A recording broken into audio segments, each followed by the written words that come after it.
শুধু শরীর, এটার কোনো দাম নাই। শরীর আর রুহের সমন্বয়ে আমি, শরীর আর রুহের সমন্বয়ে মানুষ। আমাদের শরীরের যেমন কিছু কাজ আছে, আমাদের রুহেরও তেমন কিছু কাজ আছে। শরীরের যেমন কিছু খাবার আছে, রুহেরও তেমন কিছু খাবার আছে। শরীরের খাবার ছাড়া শরীর অচল, রুহের খাবার ছাড়া রুহ অচল। শরীরের খাবার ভাত মাছ, শরীরের খাবার। শরীর মাটি থেকে ফিরে আসা, খাবারও মাটি থেকেই আসে, শরীর মাটিতেই ফিরে যাবে। আর রুহ আর শাজিম থেকে আসা, রুহ আর শাজিম থেকে আসা খাবারই রুহের খাবার, আর রুহ আর শাজিমের দিকেই আবার ফিরে যাবে। তাহলে বোঝা গেল শরীরের খাবার হলো মাটি থেকে সংগৃহীত, আর রুহের খাবার হলো আর শাজিম থেকে সংগৃহীত। শরীরের খাবার ছাড়া শরীর অচল, রুহের খাবার ছাড়া রুহ অচল। বাকি শরীরের খাবার ছাড়া শরীর শুধুই মরে যাবে, জাহান্নামে যাবে না।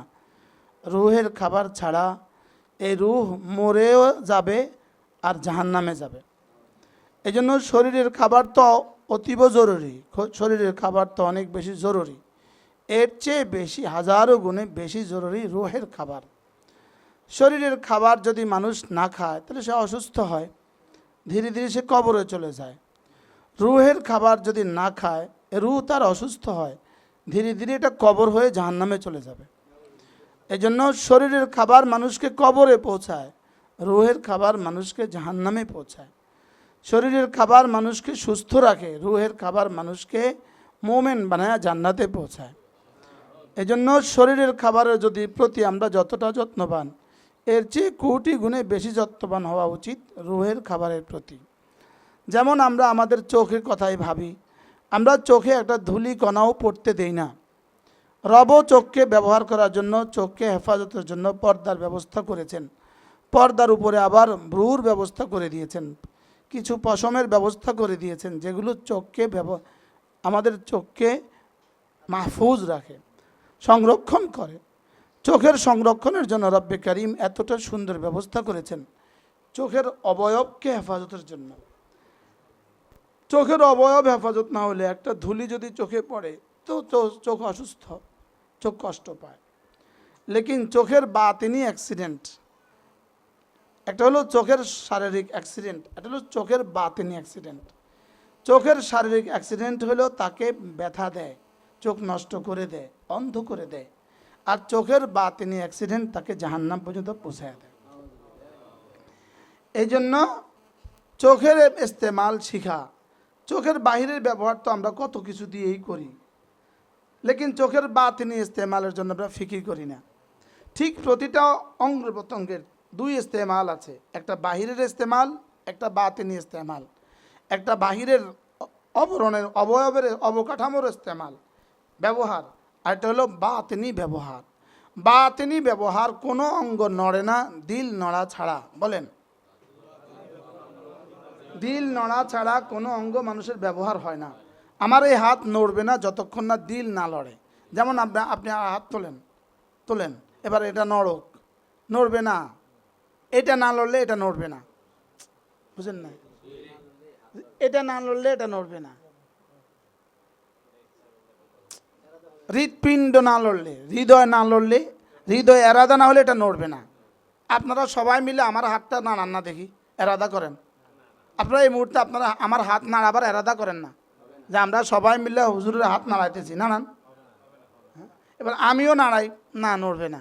এবার আচ্ছা, এখানে নড়ছে না এটা নড়ছে, আগে এটা নড়ে এরপরে এটা নড়ে। বলেন কি বলছি বলেন? আগে দিল নড়ে এরপরে হাত নড়ে। বলেন কি বলছি বলেন?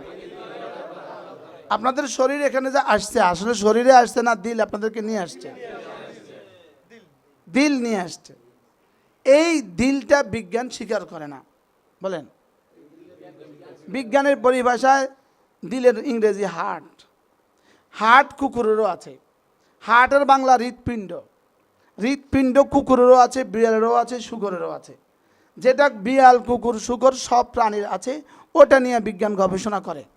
লেকিন মানুষকে আল্লাহ তাআলা ওই দিলের আরেকটা যোগ্যতা দিয়েছেন, সেটা হলো দিলকে আল্লাহ তাআলা 3 যোগ্যতা দিয়েছে। আল্লাহকে ভালোবাসার যোগ্যতা, আল্লাহকে ভয় করার যোগ্যতা, আল্লাহর কাছে আশা করার যোগ্যতা। এই তিন যোগ্যতা পৃথিবীর কোনো প্রাণীকে আর দেয় নাই। বলেন, এই তিন যোগ্যতা পৃথিবীর কোনো কুকুরের কাছে এই তিন যোগ্যতা নাই, শুয়োরের কাছে এই তিন যোগ্যতা নাই। এই তিন যোগ্যতা আল্লাহ তাআলা কোনো বেঈমানকে দেন নাই। এই তিন যোগ্যতা শুধুই মোমেনকে দিয়েছেন। এই তিন যোগ্যতা কাকে দেন নাই? বলেন, কোনো বেঈমানকে তিন যোগ্যতা দেন নাই, কুকুরকে দেন নাই, শুয়োরকে দেয় নাই। বেঈমানদের এই তিন যোগ্যতা ছিল, ওরা নষ্ট করে ফেলেছে। আতফানুরাহু, ওরা এই যোগ্যতাকে নষ্ট করে ফেলেছে। আর মোমেনদের দিলে আল্লাহ তাআলা এই যোগ্যতা রেখে দিয়েছেন।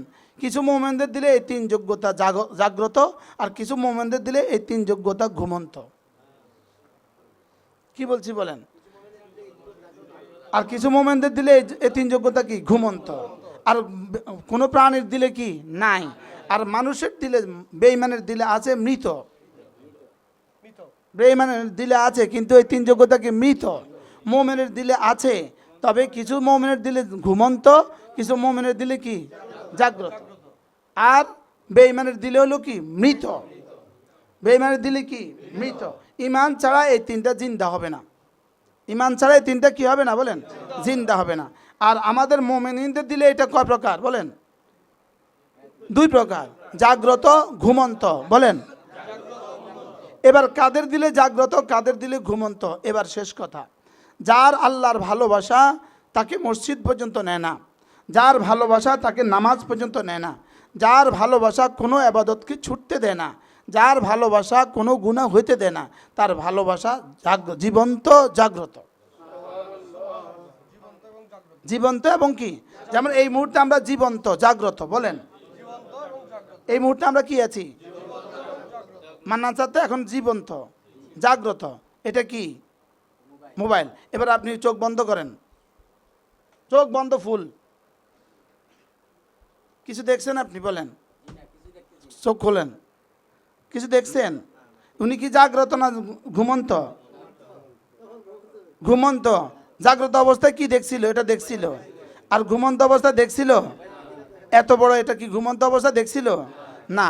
এখন দেখেন, মৃত ব্যক্তি, মৃত দুনিয়াও মৃত, মৃত, ঘুমন্ত, জাগ্রত, তিন দল আছে, মৃত, ঘুমন্ত, জাগ্রত। বলেন, এবার বলেন, মৃত ব্যক্তি আখিরাত দেখে, দুনিয়া দেখে না।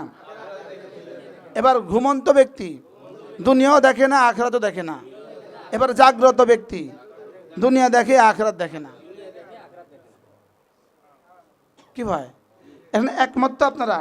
বলেন, ঘুমন্ত ব্যক্তি কি কি দেখে, কি কি দেখে না? এবার বলেন, মৃত ব্যক্তি আখিরাত দেখে, দুনিয়া দেখে না। এবার জাগ্রত ব্যক্তি, এবার বলেন, মোমেন যে জাগ্রত, মোমেন যে জাগ্রত, মোমেন যে কি? জাগ্রত। সে এগুলো আল্লাহর ভালোবাসা দেখবে, সব দেখে, সব দেখে। সে দুনিয়াতে যা যা করা লাগে সব সে দেখে, সব সে বুঝে। এটা হলো জাগ্রত। এবার ঘুমন্ত কিছুই দেখে না। এবার মৃত, এই জন্য কাফের যে মৃত, এ কিছুই দেখে না। মরে গেলে আখিরাত দেখবে। এখন সে জাগ্রত কিন্তু তার রূহ মৃত। বলেন, এখন সে জাগ্রত লেকিন রূহ কি? মৃত। এবার মোমেন জাগ্রত, রূহও জাগ্রত, সে সব দেখে।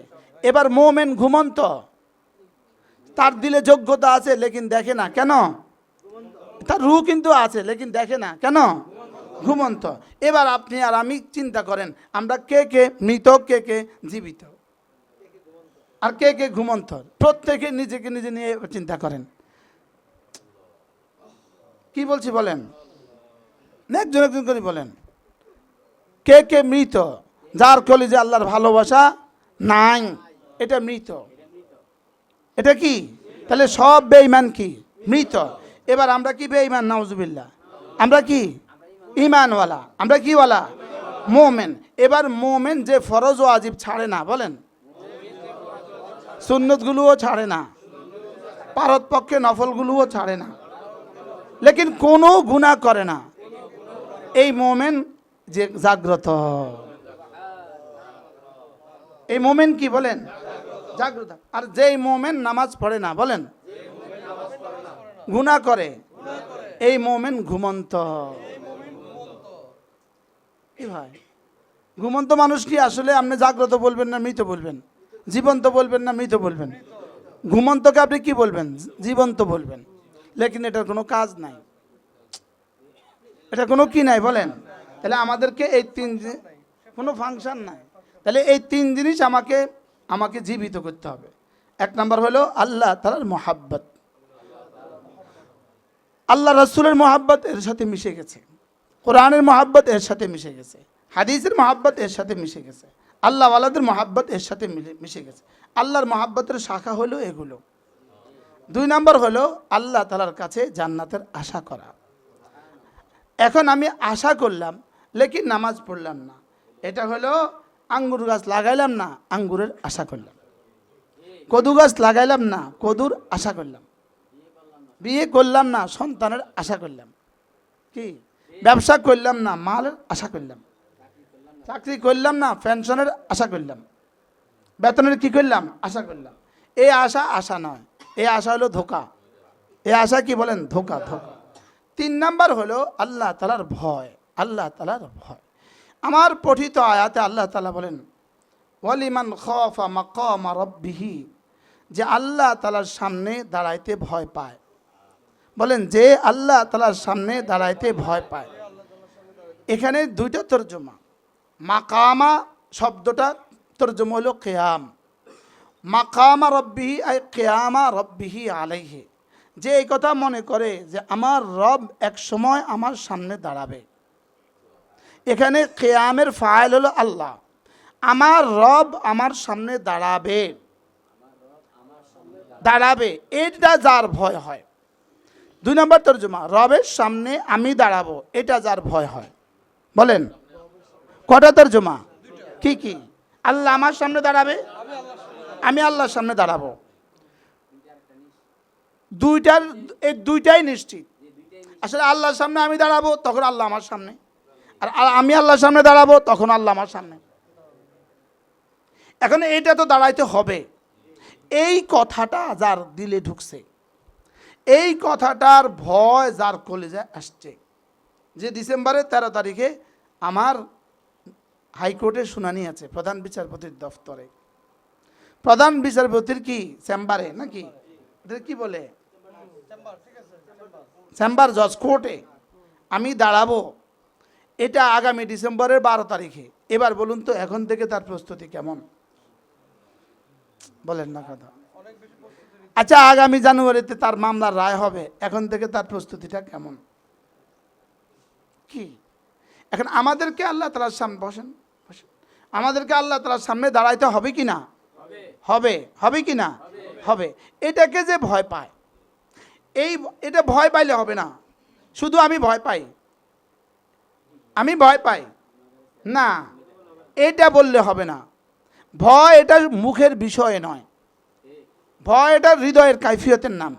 যেই ভয় তাকে গুনাহ থেকে ফেরায় না, এই ভয় না। এই ভয় কি না বলেন? এই ভয় না। আর যেই ভয় তাকে গুনাহ থেকে ফেরায়, এটা হলো আসল ভয়। তো আল্লাহ তাআলা বলেন এই ভয় যার কলিজায় আছে, আমি তাকে 2টো জান্নাত দান করব।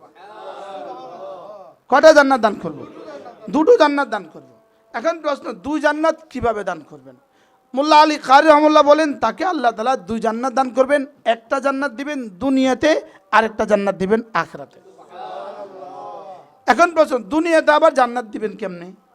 দুনিয়াতে জান্নাত কি? তো উত্তর হলো দুনিয়াতে আল্লাহ তাআলা তার ইবাদতের মধ্যে মজা দিয়ে দিবেন। তার ইবাদতের মজা জান্নাতের মজার চেয়েও বেশি হবে।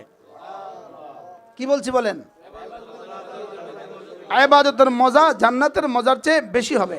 এজন্য হযরত আব্দুল্লাহ ইবনে মুবারক রাহিমাহুল্লাহ তিনি বলেন, দুনিয়ার বাদশারা দুনিয়া থেকে চলে গেল, ওয়ামা যাকু আতইয়াবা মিম্মা ফিহি, বলে দুনিয়ার সবচেয়ে মজার বস্তুটা তারা না খেয়ে চলে গেছে।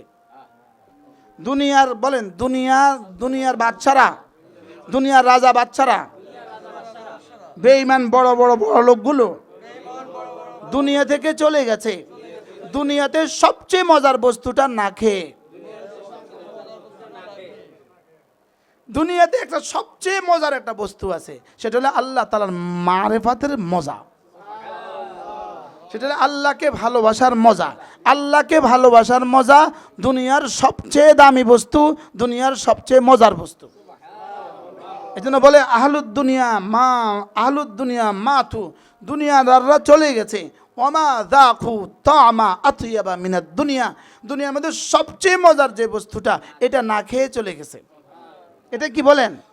এটা না খেয়ে চলে গেছে। তাদের বাংলো তো আছে, আমি দক্ষিণ কোরিয়াতে আমি দেখছি 50 তলা বাড়িওয়ালা, 50 তলা বাড়িওয়ালা, পৃথিবীতে তার কেউ নাই, সে একজন আছে শুধু, অর্থাৎ তার বউ নাই। তার জীবনে কত বউ ছিল, এখন শেষ বয়সে একজনও নাই, সন্তান একটাও হয় নাই, তো তার জীবনে কিছুই নাই কি। আর ওখানে এই পরিমাণ কম মানুষ, তার বাড়িতে ভাড়া নেওয়ানেওয়ালা একজন মানুষ নাই, বাড়ি কিন্তু 50 তলা। এরকম এক বাড়ি না, দুই বাড়ি, কয়েক হাজার বাড়ি আছে। কি বলছি বলেন? ওই বাড়িতে এখন তার তো জীবনের এখন আর কিছু নাই, সে সরকার থেকে কিছু ভাতা পায়, এটা দিয়ে তার নিজের রুটি আর রুজি। ওই বাড়ি কিন্তু দাঁড়ায় রয়েছে ঠাই। এই বাড়ি ঝাড়ুদার এখন সে নিজে। কি এরা দুনিয়া থেকে চলে যাচ্ছে কি ছাড়া বলেন?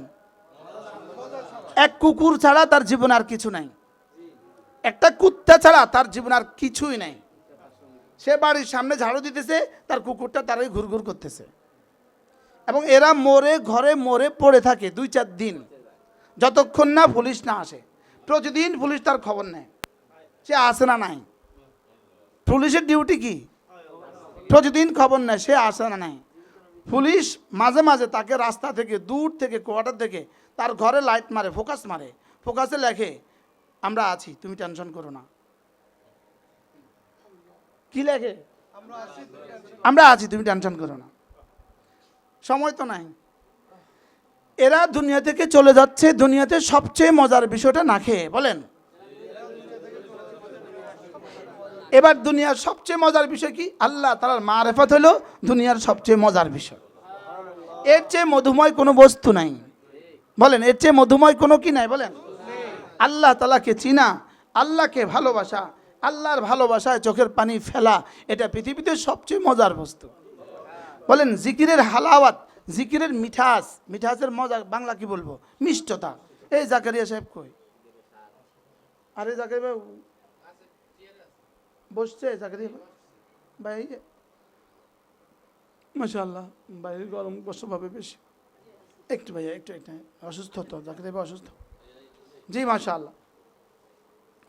এরা দুনিয়া থেকে চলে গেল কি ছাড়া? বলেন আপনি কি মনে করেন আমাদের মেয়েরা যারা এই বিভিন্ন অফিসে দপ্তরে চাকরি করে, সকাল 8টায় বের হয়, রাত 8টায় ঘরে ফিরে, আপনি কি মনে করেন ঘরের বাকি সময়টা তার অনেক আনন্দে? হ্যাঁ, তার দাম্পত্য জীবনে কি অনেক সুন্দর? হ্যাঁ, তার বিয়ে বাচ্চাকে নিয়ে কি অনেক সুন্দর? কি সে যে তার কোলের বাচ্চাটা রেখে গেছে কাজের মেয়ের কাছে, ওই কাজের মেয়ে, ওই কোলের বাচ্চা কি সারাদিন খুব আর আরামে ছিল না? কত লাথি খাইছে এই কাজের বাচ্চা এই সারাদিনে, কত থাপ্পড় খাইছে, কত চড় খাইছে ওই কাজের মেয়ের। ওই কাজের মেয়ে কি তারে ভালোবেসে চুমু দিছে? কি ভাই, তাহলে এদের দুনিয়াও নাই, এদের আখিরাতও নাই। কি বলছি বলেন? মাসালান যারা চাকরি, একটা কথার কথা বলি আর কি, যে মহিলারা চাকরি করে ওই মহিলারা মাসে কত বেতন পায়? আমাদের বিবিরা যে চাকরি করে না, আমাদের বিবিরা মাসে কত টাকা পায়? বাংলাদেশের সচিবের বউ থেকে আমার বউ মাসে টাকা বেশি পায়, নিশ্চিত। এটা আপনি নিশ্চিত লিখে রাখতে পারেন। মনে হয় বুঝেন না? এই সকালে বলবো 10,000, কাল সকালে করবো 20,000, পরে সকালে 25,000, চলতেই আছে। বাইরেতে বলি কত লাগবে, কত ধরো এত হলো, লাগেন চাকরি করে, সরকারি চাকরি। কি ভাই? হ্যাঁ, বারহাল আতুয়াবা ওয়ামা যাকু আতুয়াবা মিনহা, দুনিয়ার সবচেয়ে মজার বস্তুটা তারা খায় নাই। দুনিয়াতে সবচেয়ে মজার বস্তু কি? তারা খায় নাই। তাইলে আর আল্লাহ তাআলা আমাদেরকে দুনিয়াতে সবচেয়ে মজার বস্তু খাওয়াচ্ছে, যেটা জান্নাতের মজার চেয়েও মজা। বলেন একবার সুবহানাল্লাহ। বলেন জান্নাতের সমস্ত নেয়ামতের চেয়ে বেশি মজা, জান্নাতের সমস্ত নেয়ামতের চেয়ে বেশি দামি। আরে দুনিয়া নয়, জান্নাতের নেয়ামতের চেয়েও দামি। কি বলছি বলেন তো? আল্লাহর ভালোবাসা, এক ফোঁটা চোখের পানি আল্লাহর ভালোবাসা এক ফোঁটা চোখের পানি জান্নাতের 70,000 হুরের সাথে আনন্দ করার চেয়ে বেশি মজা। এটা এখন বুঝবেন না, বুঝবেন জান্নাতে গেলে। কি কি জান্নাতে গেলেই বোঝা যাবে, আরে এই মজার চেয়ে তো ওই মজার দাম বেশি ছিল, ওটা বেশি ভাল লাগতো। তাহাজ্জুদের মজা এটা চেয়ে বেশি ভাল লাগতো। জামাতে তাকবীর উলা আল্লাহু আকবারের মজা এর চেয়ে বেশি ছিল। এর চেয়ে যদি বেশি না হয় তাহলে অত বড় পুরস্কার দিবে কেন? পুরস্কারের মূল্য কম হয়, কর্মের দাম বেশি হয়। কর্মের দাম কি হয় বলেন? বেশি হয়। কর্মের মূল্য বেশি না পুরস্কারের মূল্য বেশি? কি কর্মের মূল্য বেশি না পুরস্কারের মূল্য বেশি? এর কর্মটা বেশি দামি না পুরস্কারটা বেশি দামি? কি কর্মটা বেশি দামি। কর্মটা কি? হ্যাঁ, কর্ম দামি হওয়াতে তো পুরস্কার দিচ্ছে, লেকিন পুরস্কার কোনোদিন কর্মের চেয়ে বেশি হয় না। আপনি 5 কোটি টাকা ব্যয় একটা বাড়ি বানাইলেন, 5 কোটি টাকার মধ্যে 2 কোটি টাকা রাজমিস্ত্রি দিলেন, রাজমিস্ত্রিরে 2 কোটি টাকা দিলেন পুরস্কার। 2 কোটি টাকা নিয়ে রাজমিস্ত্রি পুরস্কার দেয়। তারপরে 5 কোটি টাকা বাড়ি, 2 কোটি টাকা তারা দিতে পারলেন না, না পুরস্কার এত হয় না। পুরস্কার দিলে কত দিবেন? 50,000 দিবেন, আর না 1 লাখে দিবেন। তো এত বড় কাজের পুরস্কার এত কম কেন? কেন পুরস্কার এমনই হয়। পুরস্কার কি হয় বলেন? এখন একবার সুবহানাল্লাহ যদি উহুদের চেয়ে ভারী হয়, পুরস্কার যদি উহুদের চেয়ে ভারী হয়, তাহলে এই কর্মটার দাম কত?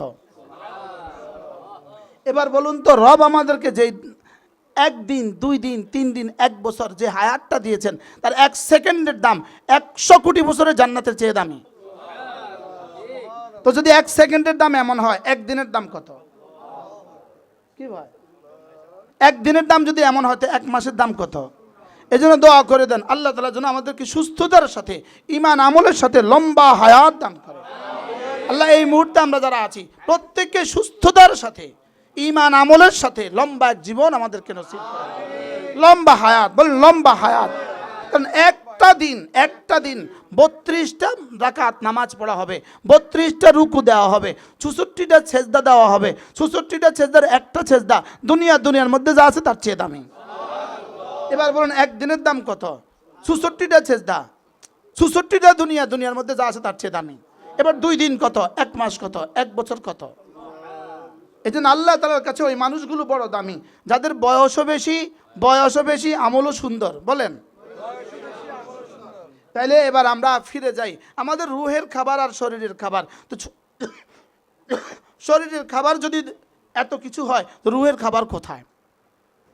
এই জন্য রুহের 1 নম্বর খাবার হলো কালিমা। বলেন রুহের 1 নম্বর খাবার কি?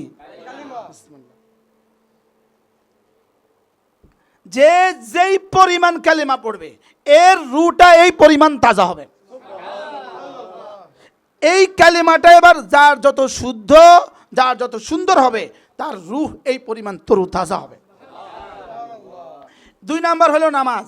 তাহলে যার নামাজ যেই পরিমাণ সুন্দর, যার নামাজ যেই পরিমাণ শুদ্ধ, তার রূহ এই পরিমাণ তরু তাজা। এই পরিমাণ কি বলেন? তাহলে কালিমা নামাজ। বলেন আবার বলেন। আমার 24 ঘন্টার জিন্দগির ডিউটি কি? কালিমা নামাজ, জিকির নামাজ। বলেন লা ইলাহা ইল্লাল্লাহ, লা ইলাহা ইল্লাল্লাহ, লা ইলাহা ইল্লাল্লাহ, লা ইলাহা ইল্লাল্লাহ। এটা যার যেই পরিমাণ বেশি হবে, যার যেই পরিমাণ বেশি হবে, তার সমস্ত আমালগুলো এই পরিমাণ উজুদে আসবে। এটা যার যেই পরিমাণ সুন্দর, তার সমস্ত আমাল এই পরিমাণ সুন্দর। এটা শুধু শব্দ নয়, শব্দের সাথে সাথে এটারও হাকিকত আছে। এটারও কি আছে বলেন? এটারও হাকিকত আছে। আল্লাহ তাআলা ছাড়া কোনো মাবুদ নাই। এটাকে কলিজায় ঢুকাইতে হবে যে আল্লাহ ছাড়া আমার আর কেউ নাই। আল্লাহ ছাড়া আমার আর কি নাই? আল্লাহ ছাড়া আমার আর কেউ নাই। মায়ের পেটে আল্লাহ ছাড়া আমার কেউ ছিল না। কে ছিল মায়ের পেটে? আপনি একটু কল্পনা করুন। আপনার চোখ দেওয়ার সময় কে ছিল বলেন? আপনার হাত দেওয়ার সময় কে ছিল বলেন? আপনার জিহ্বা দেওয়ার সময় কে ছিল বলেন? কত মানুষ জিব্বাওয়ালা আছে লেকিন বলতে পারে না, কত মানুষ চোখওয়ালা আছে লেকিন দেখে না, কত মানুষ হাতওয়ালা আছে লেকিন চলে না, কত মানুষ পাওয়ালা আছে লেকিন পা তার চলে না, কত মানুষের কিডনি চলে না। এবার আমার যে সবগুলো চলে, এখানে কার ক্ষমতা চলে বলেন? কি হয়? তাহলে এই এক শব্দ কলিজায় ঢুকানো যে আল্লাহই আমার, আল্লাহই আমার, আল্লাহই আমার, আল্লাহ তাআলা একমাত্র আমার রব, একমাত্র আমার রব, একমাত্র আমার মাবুদ, একমাত্র আমার খালেক, আল্লাহই আমার বানানেওয়ালা, আল্লাহই আমার মালিক, আল্লাহই আমার মাবুদ। এই শব্দটাকে যার কলিজা যেই পরিমাণ মজবুত করবে, এই বয়ানটা, তার জীবন এই পরিমাণ সুন্দর, তার দুনিয়া এই পরিমাণ সুন্দর, তার আখিরাত এই পরিমাণ সুন্দর। কি হয়? এটা হলো শিকড়, এটা হলো শিকড়। এখান থেকেই বের হবে গাছ, এখান থেকেই বের হবে শাখা প্রশাখা, এখান থেকেই ফলাবে ফল, এখান থেকেই আমার জীবন, এখান থেকেই আমার জান্নাত। কি ভাই, পয়েন্টটা কি বলেন? আল্লাহ ছাড়া কোনো মাবুদ নাই, বলেন কেউ নাই আল্লাহ ছাড়া, বলেন কেউ নাই আল্লাহ ছাড়া। আপনার মাথা ব্যথা, আপনার মাথা ব্যথা, আপনার স্বামী নাক ডেকে ডেকে ঘুমায়। আপনার পেটে ব্যথা, স্বামী কিন্তু নাক ডেকে ডেকে ঘুমায়, সে একটু বলতেও পারে না, টেরও পায় না। বাস্তব না বাস্তব বলেন? বলেন আমার সাথে কে আছে? আমার আল্লাহ ছাড়া আমার সাথে কি নাই? এই কথাটাকে কলিজায় ঢুকানো, এর জন্য আল্লাহ তাআলা একটা মুজাহাদার শর্ত রাখছে। এর জন্য এটা বলো বলো, আল্লাহ তাআলার জাত ও সিফাতের কথা যে পরিমাণ বলবা বলবা বলবা, এই পরিমাণ তোমার কলিজায় ঢুকবে। কলিজায় কোনো কথা ঢুকে না তিন জিনিস ছাড়া, জবান, চোখ, কান। বলেন এই তিন লাইনে ঢুকে না। এই তিন লাইন হলো কলিজায় ঢুকার লাইন, লেন লেন, কলিজায় ঢুকার 5 লাইন, রাস্তা রাস্তা। চোখ, জবান, কান। বলেন চোখ, জবান, কি কান, এই তিন লেনে কলিজায় কি ঢুকবে? এ কথা ঢুকবে আল্লাহ আমাকে দেখেন, আল্লাহ আমার কথা শুনেন।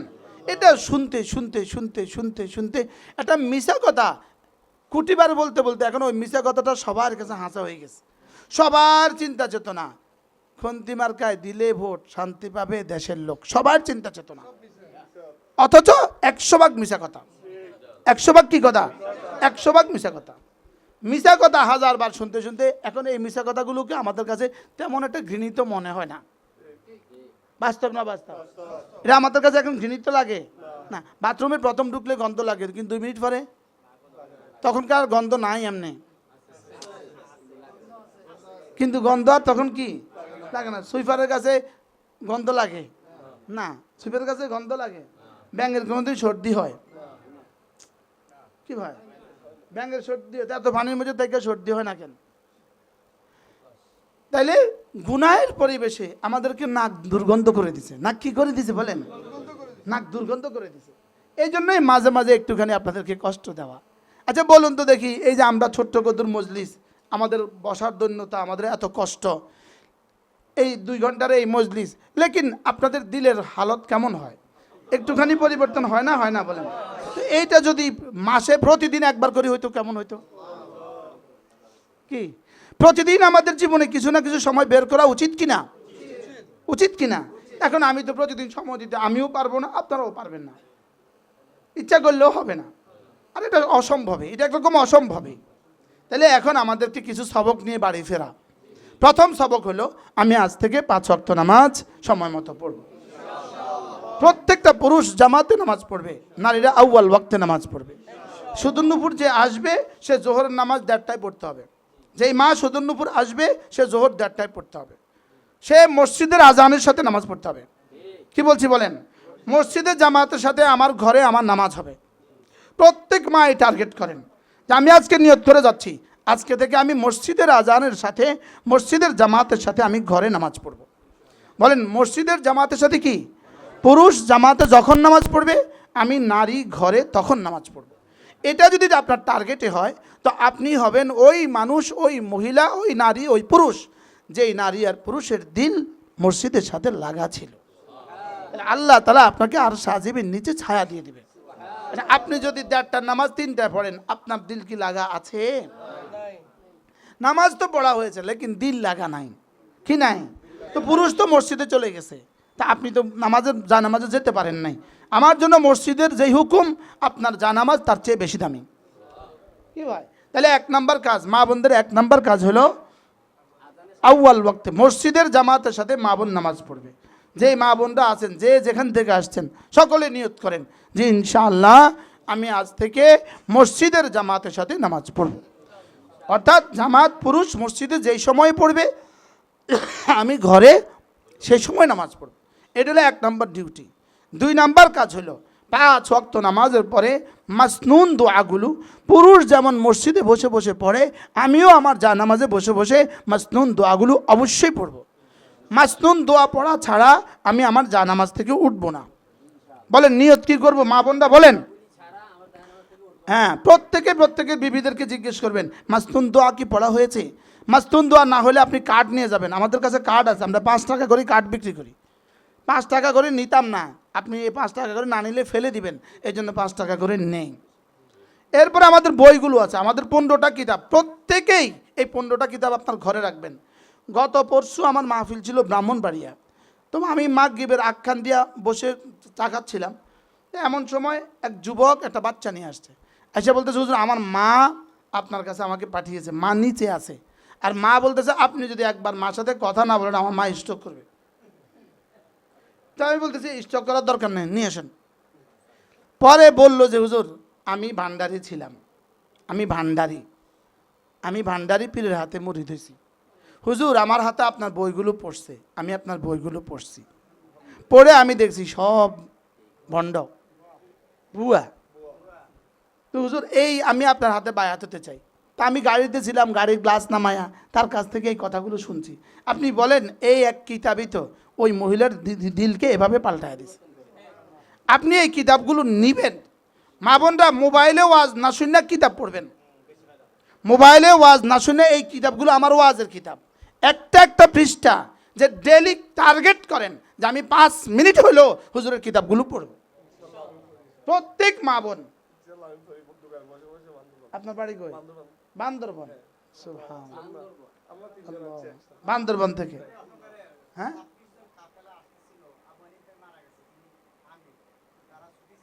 আজকে আবার বেকে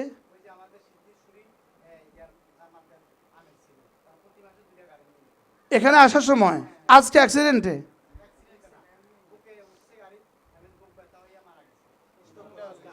আজকে আসার সময় আল্লাহ ওনাকে জান্নাতুল ফিরদাউস নসিব করেন। আচ্ছা বলেন তো ওনার মৃত্যুটা কেমন হয়েছে? পৃথিবীর কোনো গরজে কি আসছিল উনি, নাকি আমি ওনার দাওয়াত দিছি, না এখানে খানার জন্য আসতেছিল? বলেন তো তার আজকের এই সফরটা কেমন হয়েছে? সরাসরি আল্লাহ রাস্তায় মারা গেছে। কি ভাই, আল্লাহ তাকে জান্নাতের উঁচু মাকাম দান করেন। আল্লাহু আকবার কাবীরা। আল্লাহ তার বিবি বাচ্চাদেরকে সবরে জামিল নসিব করেন। এজন্য আপনি আপনার দিল পরিষ্কার করার জন্য নিয়ত করেন যে মওত পর্যন্ত ইনশাআল্লাহ এই মজলিসে আসবেন। বলেন ইনশাআল্লাহ, মা বোনরা বলেন। তাহলে 1 নম্বর কাজ কি পাইলাম আমি?